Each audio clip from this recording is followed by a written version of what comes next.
us to conceive that an operation that lasted about 4.5 hours and was a law enforcement operation to capture someone we don't recognize as a head of state, indicted in the United States, wanted with a $50 million bounty. My question would be, if it only took 4 hours to take our president, it's very short, nobody dies on the other side, nobody dies on our side, it's perfect. Would it be an act of war? We just don't believe that this operation comes anywhere close to the constitutional definition of war. But would it be an act of war if someone did it to us? Nobody dies, few casualties, they're in and out. Boom, it's a perfect military operation. Would that be an act of war? Of course it would be an act of war. I'm probably the most anti-war person in the Senate, and I would vote to declare war if someone invaded our country and took our president. Our founders debated extensively over which branch of government should have the power to declare or initiate war. Virtually unanimously, they decided, and what was entered into the Constitution was that declaration or initiation of war would be the power of Congress. Now, we have many advocates, many of whom are here today, who have been advocates for an expansive notion of presidential power. They often argue that wars are not really wars, that they're kinetic actions or drug busts. I think, though, if you reverse the circumstances, it becomes very difficult for these arguments to hold up.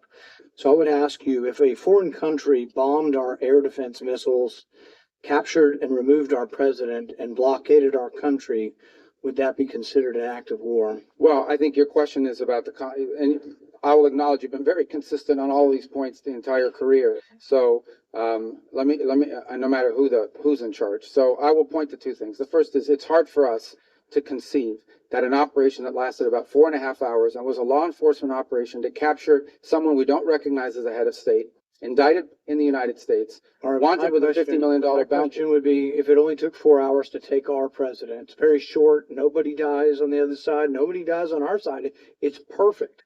Would it be an act of war? We just don't believe that this operation comes anywhere close to the constitutional definition of war. But would it be an act of war if someone did it to us? Nobody dies, few casualties, they're in and out. Boom, it's a perfect military operation. Would that be an act of war? Of course it would be an act of war. I'm probably the most anti-war person in the Senate, and I would vote to declare war if someone invaded our country and took our president. So I think we need to at least acknowledge this is a one-way argument. One-way arguments that don't rebound, that you can't apply to yourselves, that cannot be universally applicable, are bad arguments. So my next question would be, let's say it's not a war. We're just going to define it away and say it's not a war. That's one of the arguments. So it's a drug bust. What if a foreign country indicts our president for violating a foreign law? Should we extradite our president, or should we be okay if they come in and get him by force? Look, I think ultimately we're always going to act in our national interest. And so if somebody comes after our national interest, like the case you've described, which obviously does not exist at this time, but the case you've described, the U.S. always has the right to act in its national interest and to protect itself. So really I don't know about this equivalency. Well, does this justify them doing it? We're always going to do what's best for the United States and America. We're always going to protect our system. But the point isn't, and you're exactly right, we will act in our national interest, and we should. So I'm not disagreeing with you at all. What I'm saying is, though, that our arguments are empty then. The drug bust isn't really an argument. It's a ruse. The war argument, not a war, is a ruse. It's not a real argument. And we do what we do because we have the force, we have the might, we do it because it's in our interest. So we wouldn't let anybody come in, bomb us, blockade us, and take our president. We've had arguments about legitimate, illegitimate presidents, bad elections, rigged elections. So there's all kinds of same arguments that we've had in our country that they've had in Venezuela.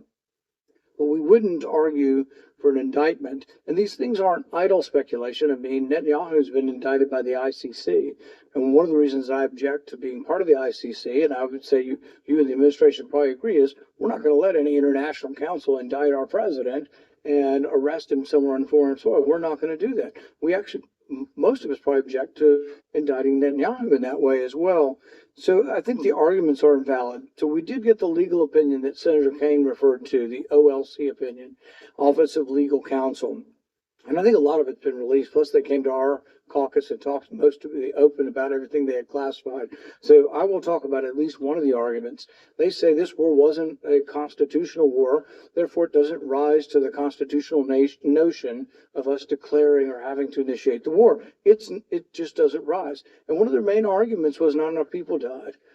And so there is some number that they aren't specific, but there is some number. I would assume, although I'm not positive, but the 50, 60,000 soldiers who died in Vietnam might be enough for them to call that a war. But here's the problem. It isn't the number, it's that it happens in retrospect. See, our founders gave us the power to initiate or declare war. They didn't give us other powers to execute the war. Those are left to the president.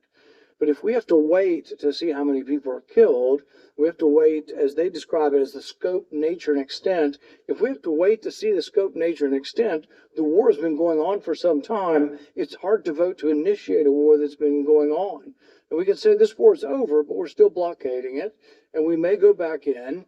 But there are no clear answers. You know, we put 2,000, we leave 2,000 troops in. Are we going to call that war and initiate it? So the definition of war is very important.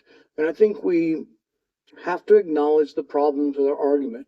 Calling things kinetic action is a disservice to our soldiers. Oh, you weren't really wounded in war. You don't have a Medal of Honor for war. You have a Medal of Honor for kinetic action. So I think let's call it what it is. And let's vote on these things. But I think we're in violation of both the spirit and the law of the Constitution by bombing a capital, blockading a country, and removing elected officials. And we certainly wouldn't tolerate it, nor would I if someone did it to us. Well, we didn't remove an elected official. We removed someone who was not elected, and it was actually an indicted drug trafficker in the United States. And their system, our laws, indicted under our laws. Look, Bolsonaro says that Da Silva is not really the president of Brazil. Our president said Biden wasn't really the president. Hillary Clinton said in 2016 Trump wasn't the president. So you have these arguments, and I agree with you. It probably was, and most likely was, most assuredly was a bad election. He wasn't really elected. But at the same time, if that's our predicate, and you have to come to us because it's a drug bust, we're just removing somebody, you can see where it leads to, and it leads to chaos.